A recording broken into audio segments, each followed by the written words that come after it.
Teleamazonas presenta 24 horas con Astrid Singre.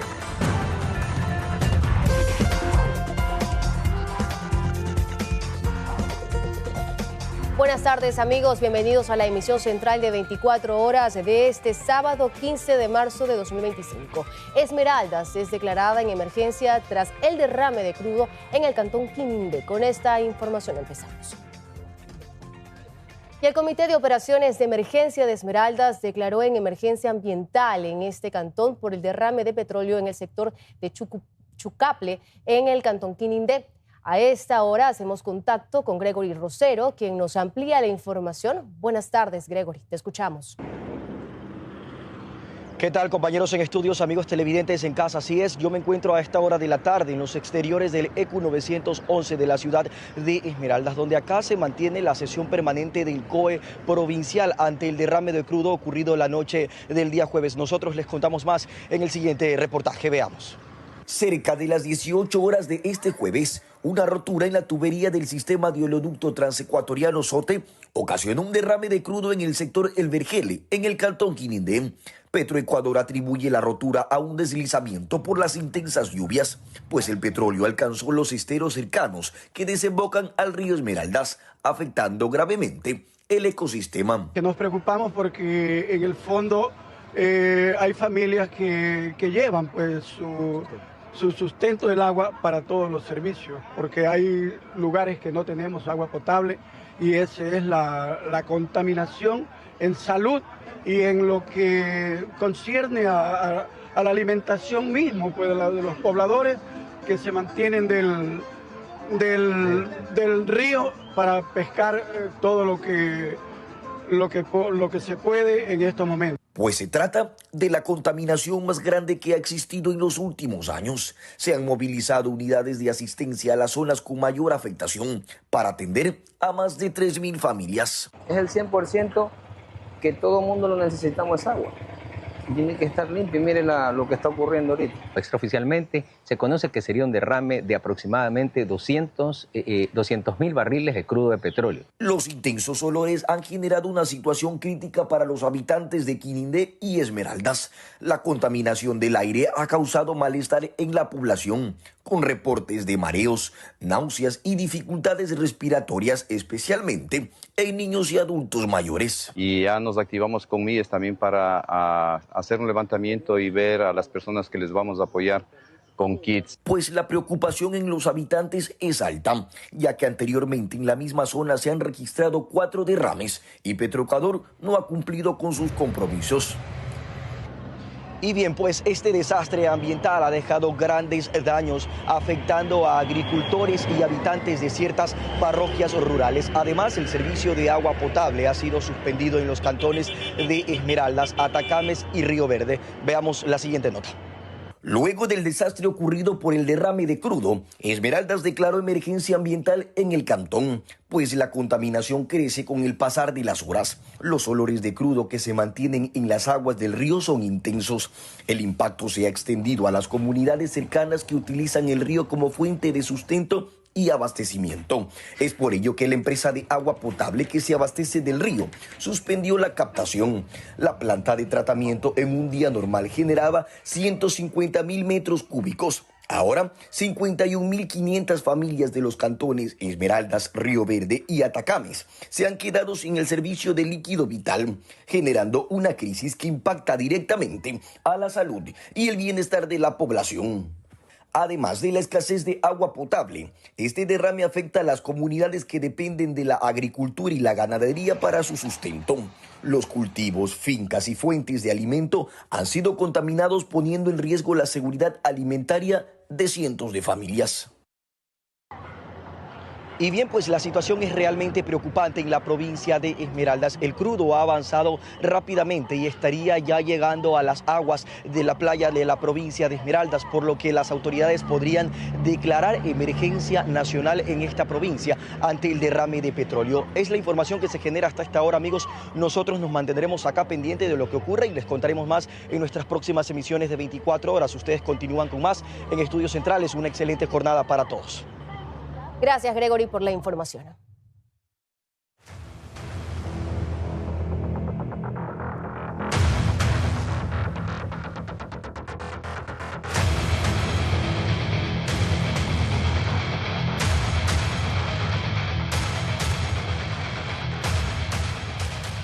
Continuamos monitoreando el temporal y es que en los 3 cantones de la provincia de Santa Elena se registraron fuertes lluvias la mañana de este sábado. En varios barrios de La Libertad el agua se acumuló y al momento se trabaja en su drenaje. Nos enlazamos con Mili Pico, quien nos tiene toda la información sobre este tema. Adelante, Mili. ¿Qué tal, compañeros en estudios, amigos televidentes? Buenas tardes. Efectivamente, el Cantón La Libertad ha sido uno de los que más ha sentido los estragos del invierno en esta temporada. Varias casas y locales comerciales se inundaron, sobre todo por las alcantarillas taponadas. A esta hora de la tarde nos encontramos en el Mercado de La Libertad, que fue uno de los puntos más afectados, como pueden ver en sus pantallas, tras el incremento de agua. Aquí se detuvo la actividad comercial durante aproximadamente 1 hora, que fue lo que duró la precipitación más fuerte, según los comerciantes de este sector. Escuchemos a continuación las declaraciones. Todas las veces cuando llueve, pues esto se inunda. Hay locales que se le daña el producto, donde se moja todo eso. O sea, el agua se entra. Entonces, ese problema ya tiene bastante tiempo que nadie toma cartas en el asunto.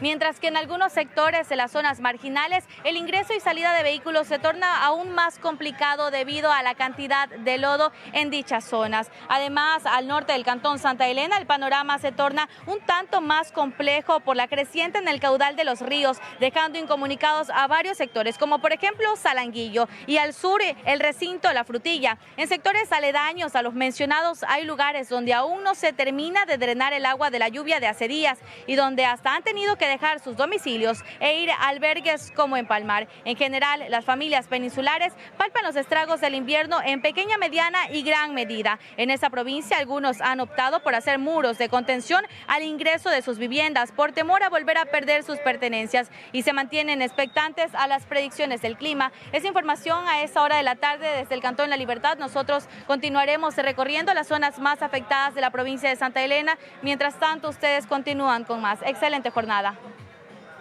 Gracias, Mili, por la información. Y la temporada invernal continúa afectando gravemente a la provincia de Loja.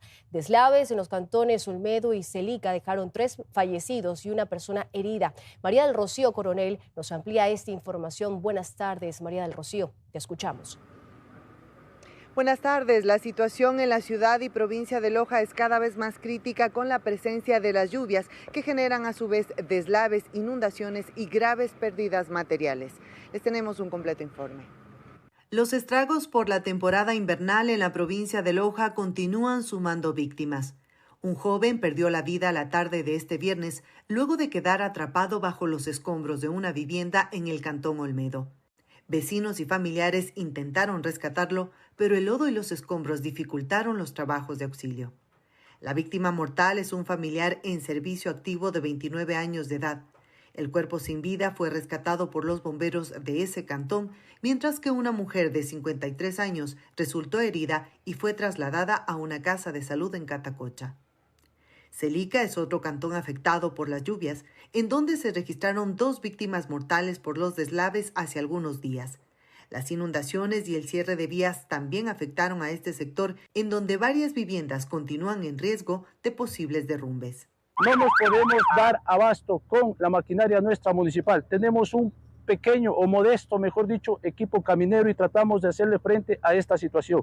En la cabecera cantonal de Loja, las labores de limpieza continúan en sectores como el Mercado Central, que producto de las lluvias y el desbordamiento del río Malacatos registran graves daños. El parqueadero pequeño que está de la parte sur, realmente que fue el más afectado, están aunando esfuerzos para poder realizar los trabajos pertinentes y evacuar todo ese material que se acumuló. Varios barrios del sur de la urbe llevan días sin el líquido vital debido a que las lluvias también afectaron el sistema de alcantarillado.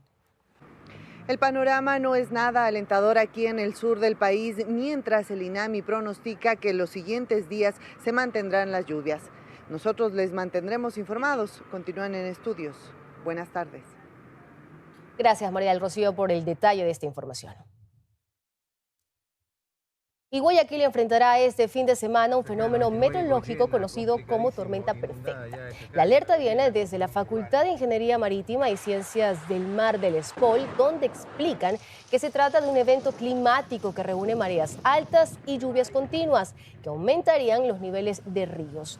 Sus efectos se podrían sentir además en las provincias de Los Ríos, Santo Domingo, El Oro y Azuay, con posibles derrumbes. Según la advertencia meteorológica del INAMI, se prevé un sábado con lluvias, algo que ha sido muy común durante los últimos días.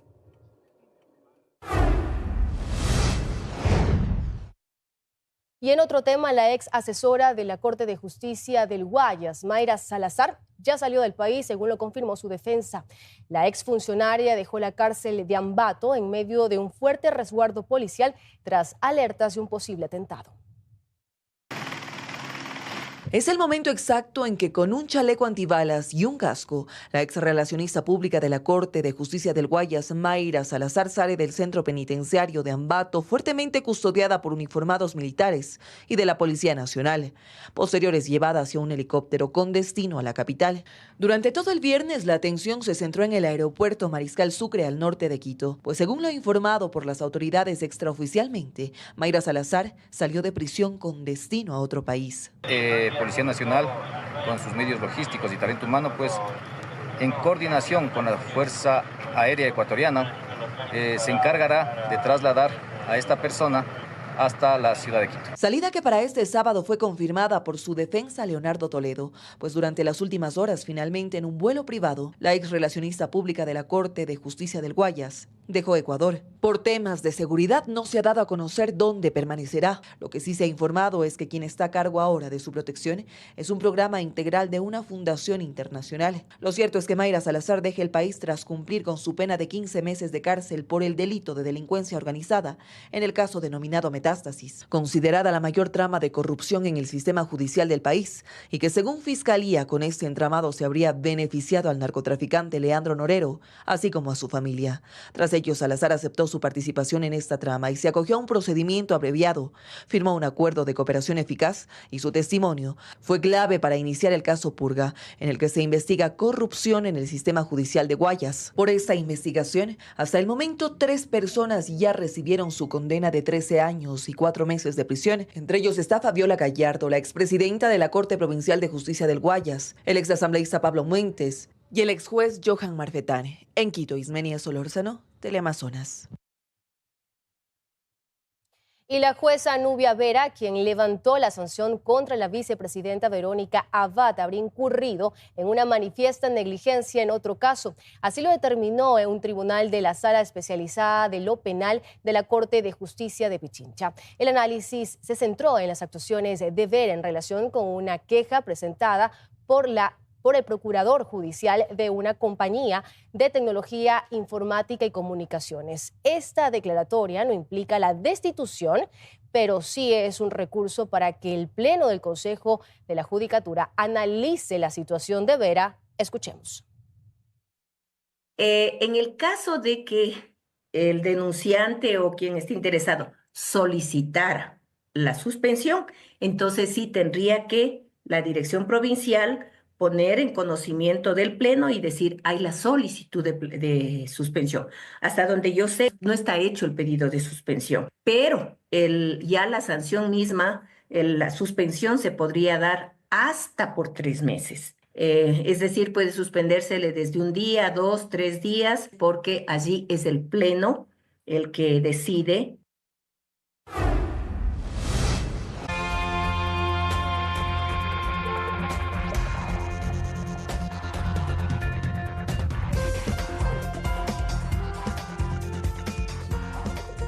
Estamos de regreso con más información. Gracias por seguir en nuestra sintonía. En el caso Ligados, un conjuez ordenó la detención de Eduardo Franco Loor para que éste comparezca a la audiencia de formulación de cargos prevista para este sábado. La Fiscalía busca procesarlo junto con 3 exconsejeros y una consejera de Participación Ciudadana en funciones por asociación ilícita. Fue ingresado al hospital del Guasmo en el sur de Guayaquil horas después de su llegada al país, tras ser impedido de ingresar a Estados Unidos, donde viajaba con su esposa días antes de su audiencia en el caso Ligados. Sobre Franco Loor, quien también intentó viajar a Colombia, la Fiscalía General del Estado ordenó su ubicación, localización, inmovilización y traslado hasta Quito. Sin embargo, debido a problemas de presión que presenta el ex abogado de Jorge Glass, se determinó mediante el conjuez de la Corte Nacional de Justicia, Pablo Loaiza, que su detención sea en Guayaquil hasta que rinda su versión prevista para este sábado a las 15 horas vía telemática. Pero el Ministerio Público en esta diligencia también formulará cargos sobre el ex consejero Augusto Verduga, de quien solo se conoce que salió del país por vía terrestre el pasado 27 de enero de este año, con destino a Pasto, Colombia, sin conocerse su actual ubicación. Quien también dejó a Ecuador hacia ese mismo país es la ex consejera Yadira Saltos, que lo hizo vía aérea el 4 de marzo. La que aún se encuentra en territorio nacional y mantiene funciones es la consejera Nicole Bonifaz. El caso Ligados nació bajo la figura de usurpación y simulación de funciones públicas e incumplimiento de decisiones legítimas por parte de 4 de los 7 consejeros del Consejo de Participación Ciudadana y Control Social, que ahora serán procesados por asociación ilícita, quienes según la Justicia Nacional incumplieron con una sentencia constitucional emitida en diciembre del año pasado, en la cual se designaba a Roberto Romero Bombúfal como primera autoridad de la Superintendencia de Bancos. No obstante, dicho nombramiento fue ignorado por los miembros de la Liga Azul y Bonifaz, quienes le devolvieron la designación del cargo a Raúl González. Por este caso, la Fiscalía para fines investigativos allanó también oficinas en Quito del Consejo de Participación Ciudadana. Astrix Ingrid, Teleamazonas. Y ahora escuche bien esta información. Los ciudadanos que tomen fotografías o videos de las papeletas al momento del sufragio serán sancionados con una multa de hasta $32.900, según explicó el CNE. Los miembros de las juntas receptoras del voto recibirán capacitaciones sobre la medida la próxima semana.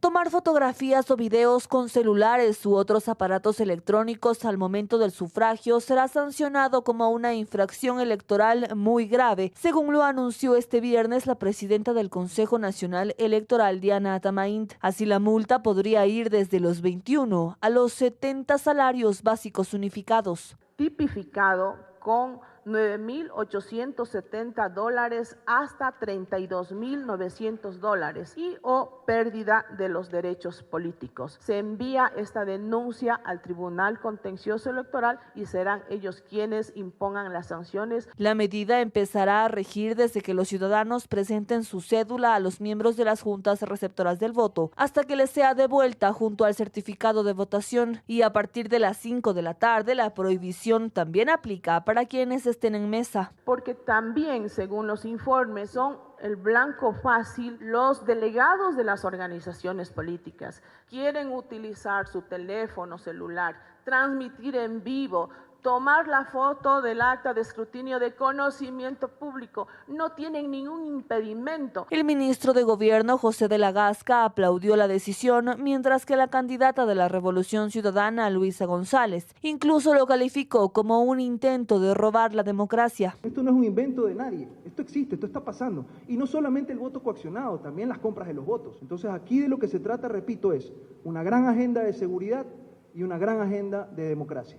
Estamos en un país que no se respeta la Constitución, que no se respetan las leyes y que ahora nos roban la libertad de poder andar con un celular. ¿Qué quieren? ¿Robarnos la democracia? Organizaciones sociales ya han adelantado que la próxima semana presentarán demandas de inconstitucionalidad, algo que el analista Alfredo Espinosa cree que sí puede prosperar, pues se viola el derecho a la libertad de expresión. El CNE es la máxima autoridad dentro de un año electoral, pero eso no significa que tenga un cheque en blanco. Está violando la Constitución de la República, que no se pueden realizar reformas electorales sino un año antes de esto. En 3 días, las áreas técnicas del CNE deberán emitir un informe con los protocolos de acción para empezar con la capacitación a los miembros de las juntas. Lucía Clavijo, Teleamazonas.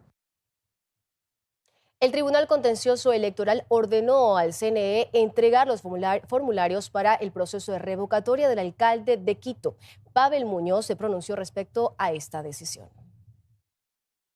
Con 3 votos a favor y 2 en contra, este viernes el Tribunal Contencioso Electoral dio luz verde a la solicitud para la revocatoria del mandato del alcalde de Quito por supuesto incumplimiento de funciones. Con esta decisión, el Consejo Nacional Electoral debe entregar los formularios necesarios para la recolección de firmas que podrían llevar a la destitución de Papel Muñoz. En 2024, el colectivo ciudadano Cuida tu Voto, encabezado por Néstor Marroquín, presentó esta solicitud para revocar el mandato por supuesto incumplimiento de funciones, específicamente por presuntamente haber violado la ley electoral en los comicios presidenciales de 2023 al promocionar la candidatura de Luisa González, algo prohibido por el Código de la Democracia. El plazo que tiene el CNE son 15 días para que nos entregue el formato para los formularios y tenemos 6 meses a partir de estos 15 días para recolectar aproximadamente 200,000 firmas y que tenemos que hacer calificar en el CNE para que el CNE resuelva, obviamente calificando el 10% del padrón electoral como requisito que pide la ley, convocar a elecciones, en este caso, convocar al proceso revocatorio del señor alcalde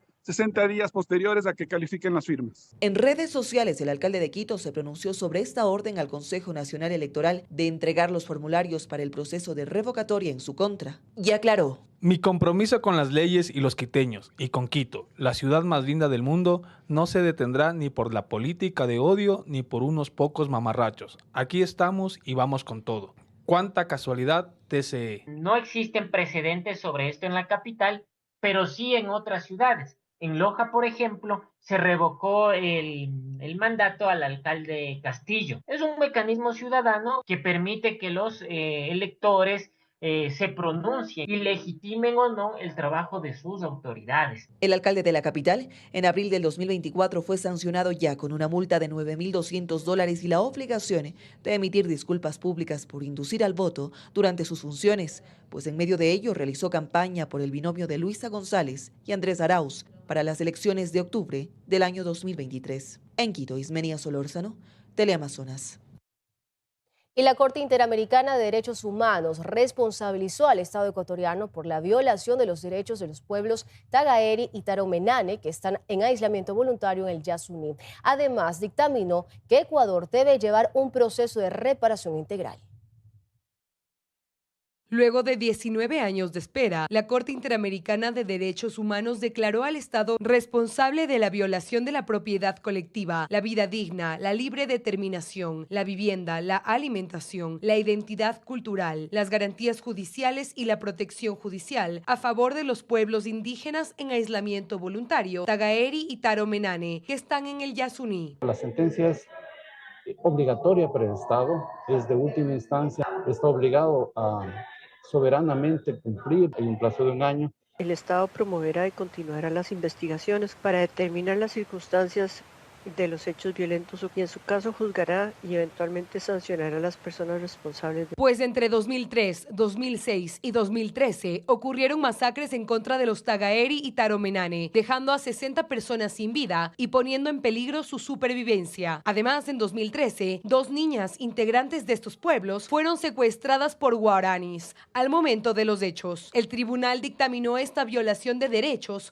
basándose en el principio de no contacto y respeto a su decisión voluntaria de estar en aislamiento. También responsabilizó al Estado por falta de prevención. Al derecho que tienen estos pueblos de permanecer en condición de aislamiento en relación a la sociedad mayor. Cualquier actividad que pueda perturbar este ejercicio de este derecho tiene que ser prohibida. La CIDH dictaminó que el Ecuador debe iniciar un proceso de reparación integral para estos pueblos indígenas aislados voluntariamente, con medidas legislativas y administrativas. Pero también resolvió acerca de la consulta popular de agosto de 2023 sobre el bloque 43. Derechos territoriales que tiene este pueblo, la necesidad de que tengan una protección especial, la necesidad de que actividades que son altamente destructivas, como pueden ser la actividad petrolera, minera o la actividad forestal, deben ser prohibidas. Simplemente la decisión tomada en la consulta popular de mantener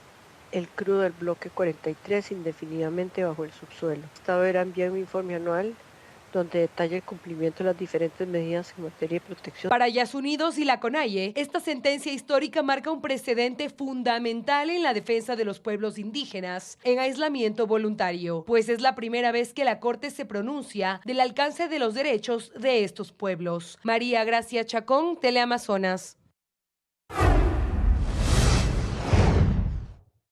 Y en otros temas, la policía investiga un nuevo hecho violento en la parroquia La Aurora, en el cantón Daule, en Guayas. La balacera dejó 3 víctimas mortales, entre ellos un menor de edad.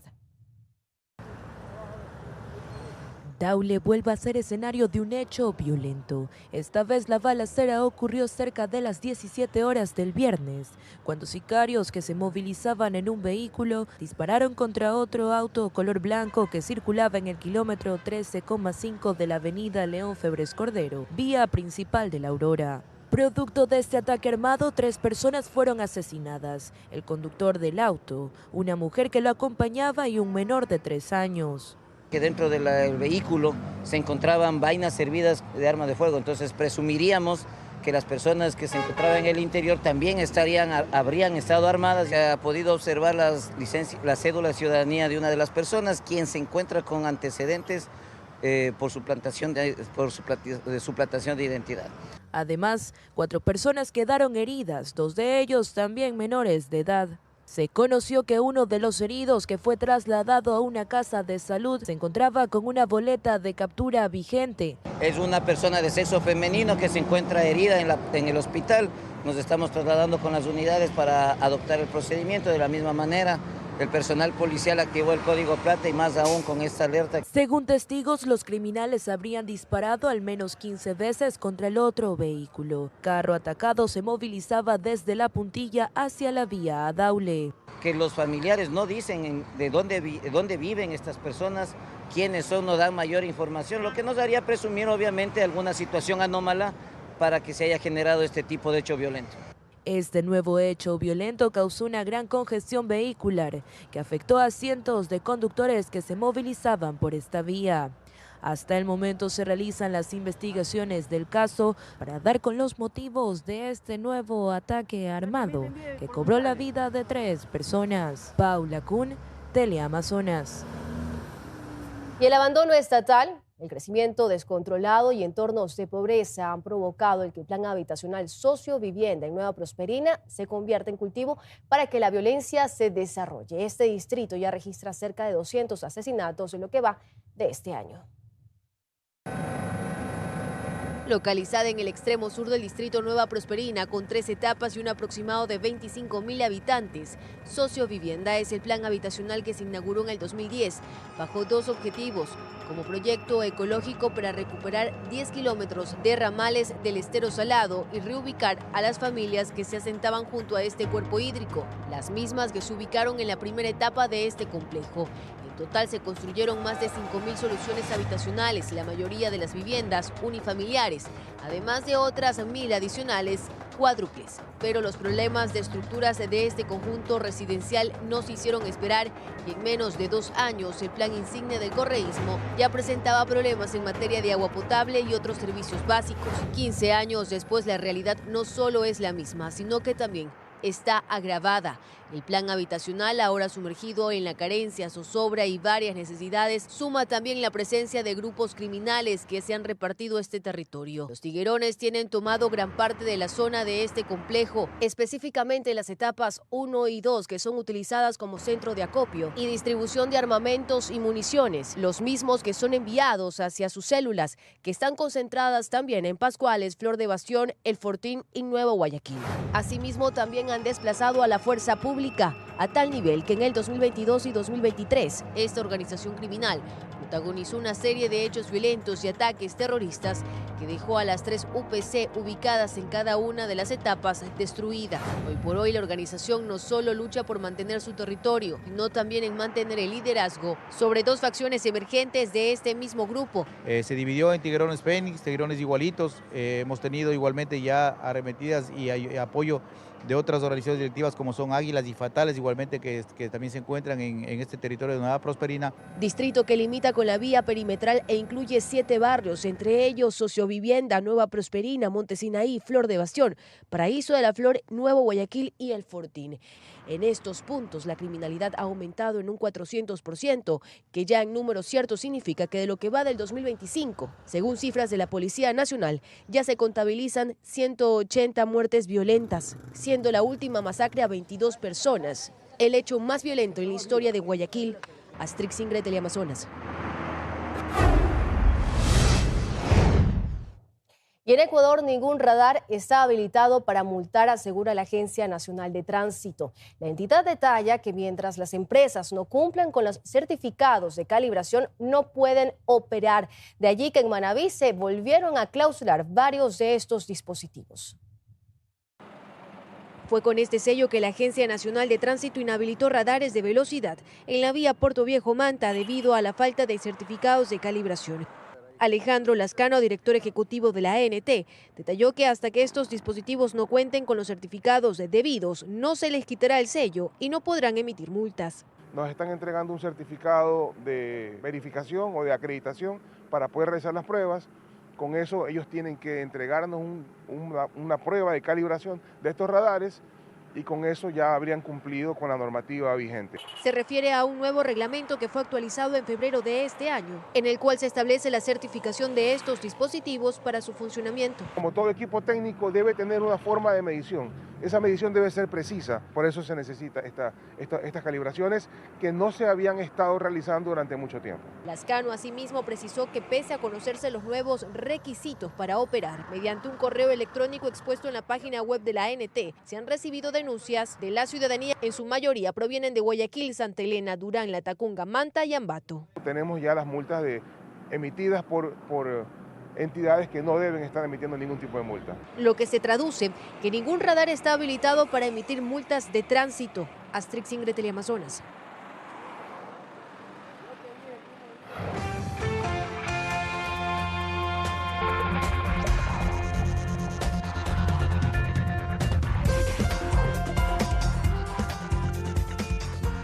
Gracias por continuar en nuestra sintonía. Trabajadores de CENEL y el gobierno mantienen mesas técnicas de conciliación para aumentar el plazo de pago de los casi 80 millones de dólares que determinó la Corte Constitucional tras la detección de irregularidades en contratos colectivos. Además, según el dictamen, la Contraloría deberá establecer responsabilidades. La aclaración y ampliación llega tras el recurso interpuesto por la Procuraduría General del Estado a la Corte Constitucional el pasado 19 de marzo. El informe de la Corte determina que ahora la Contraloría, mediante un examen especial, debe determinar responsabilidades en el caso de los trabajadores de la Corporación Nacional de Electricidad, que deben devolver 78,9 millones de dólares en 36 meses. De este recurso también se acogieron los cerca de 1.800 trabajadores de CENEL que se beneficiaron de un contrato colectivo mediante el cual obtuvieron privilegios ilegítimos, como el subsidio por antigüedad, que comprende un aumento del 5% del salario básico más el 3% de la remuneración mensual por cada año de servicio. También obtuvieron un subsidio familiar del 3% del salario básico por cada carga familiar y el beneficio de comisariato, que comprenden $50 para el consumo de víveres, que se descontaba del rol de pagos porque era entregado como un crédito en comisariatos particulares. En una suma general y básica, estos beneficios económicos pasan los $300 y en otros casos hasta se duplica. Ahora estos valores son descontados mediante roles de pago. Frente a esto, al interior de la empresa estatal hay servidores públicos que muestran preocupación, pues adquirieron créditos que ahora no pueden cumplir por presentar doble descuento desde febrero, reduciendo en algunos casos su monto salarial a cero. La sentencia de la Corte también dispone que los trabajadores de CENEL que a finales de 2021 pasaron a estar bajo el régimen del Código de Trabajo vuelvan a estar bajo el régimen de la Ley Orgánica de Empresas Públicas, LOEP. Actualmente, los representantes de la empresa pública y del gobierno se reúnen en mesas técnicas de conciliación donde se abordan temas como la ampliación del plazo para el pago establecido, la conveniencia o no de finalizar la terciarización de servicios y otros temas. Astrix Ingrid, Teleamazonas. Y ahora les contamos que la parroquia Atahualpa del cantón Santa Elena, conocida por sus artesanías en madera, mantiene su esencia y tradición de décadas en la producción de muebles. En el siguiente reportaje les contamos la historia de cómo esta parroquia viene congregando justamente a ebanistas y el proceso de la creación de sus muebles.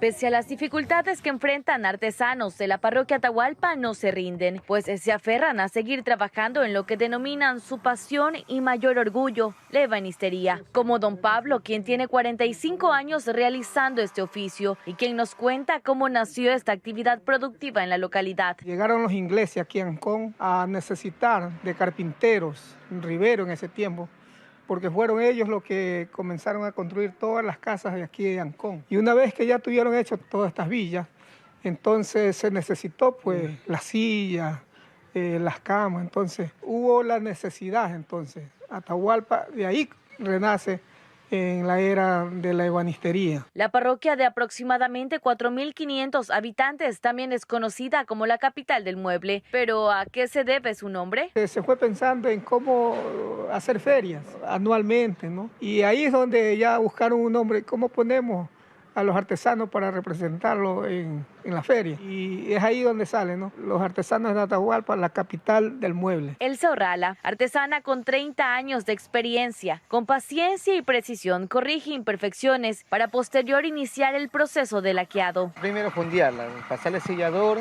y después de pasarle sellador viene el tipo de veteado, como el veteado que usted lo ve aquí.